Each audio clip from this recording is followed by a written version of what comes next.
Hello, Contemporary Organizational Leadership Fall 2018 class. My name is Destiny Thompson, and this is my integrated leadership model presentation.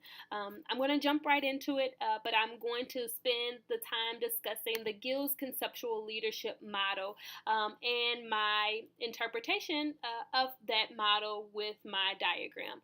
I want to spend some time talking about the relationship between each of these competencies and really to explain how I begin to conceptualize how all of those begin to play a role in effective leadership.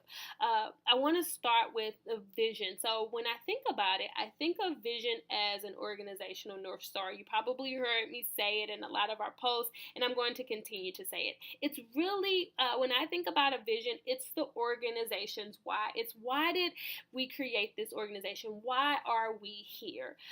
It's really important, I think, to start with that why because it just gives you something to ground an organization into. Whereas the values, it really begins to help identify the who's involved when you are beginning to create a team. So, I really like the model or the diagram that Dr. Winton used in that weekly presentation where it showed the different levels of an organization's values and culture, starting with those artifacts and ending up with those basic assumptions. I think it's really important for a leader to really begin to spend time focusing on ways to create that alignment between the vision and value, and really ensuring that the espoused values are in congruency with those basic assumptions. So thinking about things such as micro inequities, or being able to have that candor with respect within an organization to truly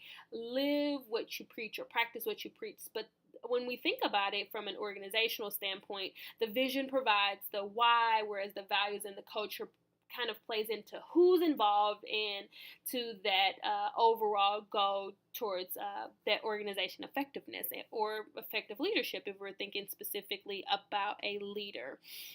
And I think those two kind of build or lend itself to strategy. So when we think about strategy, that is where I feel like it's what you call my jam. That was when taking the assessment, that was a competency that had for me the highest score. And when I think about strategy, that is the what. What are we doing here? And that really led me to think about Dr. Winton's quote without strategy, a vision is just a dream. So being able to really take time to think about what are we going to do to get there? What is the plan of action?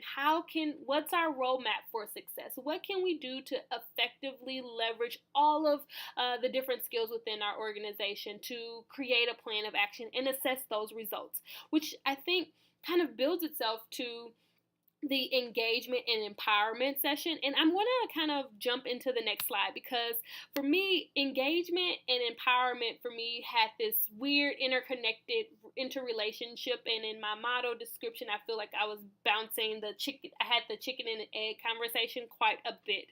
So when I think about engagement, it's the head, heart, and hand combination. I really like this depiction because whenever you're truly engaging individuals within an organization, you're able to tap into their insights and their mindsets and talents and things that they have, which leads itself to its head, whereas the heart is the adding to that meaningfulness, giving them a sense of purpose of what they're doing, whereas the action, it ignites them to take that action. And I'm not quite sure if that taking the action comes from engagement or is it empowerment, because when we think about empowerment, that is truly having the support and the support and the freedom to take action. So I'm not quite sure which one comes first, but truly I feel like each of them build onto the how are we going to get it done. But one thing I think the Gills model failed to account for is leadership adaptability. So I believe that the model gives a really great depiction of, or begins as a final lays the ground for foundation towards effective leadership. But I think the most important thing to consider is the importance of having adaptability within a leader to truly have an effective leader. And all of those things really come together to help me think about my plan moving forward. So my goal is to my goal and plan as a result of this course is to really utilize and leverage my strength and strategy to apply towards my master's research plan. So my specific goal is to figure out how can I leverage my strength and strategy to help define and hopefully solve an organizational issue through my master's research project. So through the nature of the program, it is definitely time bound, realistic, because I will have the ability to leverage the insight and the skills of my OE and change management within my firm, my work mentor, as well as my academic mentor, to really ensure that I am leveraging my strategy skills to the best ability to solve that or begin to look deeper into that organizational issue. So I really want to take the time to say thank you all for listening, and it was a pleasure from learning from each of you all throughout this course, and I look forward to the ability to continue that throughout this program. So thank you so much. Have a great day.